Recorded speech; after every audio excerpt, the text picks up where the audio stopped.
ती केस कितेंय करूं तें म्हाका लागूंक ना, हांव तुका सांगता. तो तिजो विशय, तिणी सांगलें सरकारांतल्यान घर नाका नाका जावं, बट हांवें जो प्रोसिजर सुरू केला पळय न्हू त्या सगळ्यांचेर एक्शन जातली.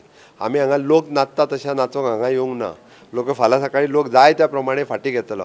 म्हाजे कडली केस फाटीं घेवची ना, तेंचेर एक्शन घेवपाक जाय पळय न्हू. सगळे थंय गुंड येयल्ले तितक्या गुंडांक भितरूय उडयतलो, तेंचेर केस फायल करपाक जाय ती केसूय फायल करतलो.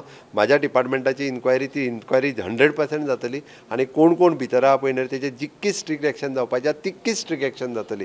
ती खंयच कॉम्प्रोमायज जावची ना. लोक कॉम्प्रोमायज जायत, सरकार कॉम्प्रोमायज जायना. ओके, लोक वेगवेगळ्या विशया खातीर कॉम्प्रोमायज जाता, सरकार कॉम्प्रोमायज जावचें ना. लॉ एंड ऑर्डर जी डिस्टर्ब जाल्या म्हणजे फाल्यां सकाळीं कितें जाय तें करतलें ना, आतां म्हजें कांय ना म्हणटलें परत बरोवन दितलो. No, there is no compromise. त्या खातीर एक्शन जावपाचें पळय न्हू त्या 100% सगळ्यांचेर एक्शन जातली. सगळ्यांक तांकां दिसतलें कितें उरलेल्यांक आमी हाडून उडोवचें ना म्हणून त्या 15 जाणांक सोदता. बेळगांव गेले म्हाजे पुलीस आनी मुंबय बी पुलीस आहा तिकाय बी हाडपा खातीर. त्या ती what ever the things legal कायद्यान कितें करपाचें तितकें प्रोसिजर चालू उरतलो. तिज्या हेजेर आमी केस फाटीं घेतले, आमी हांगासर कॉम्प्रोमायज जावंक येवंक ना.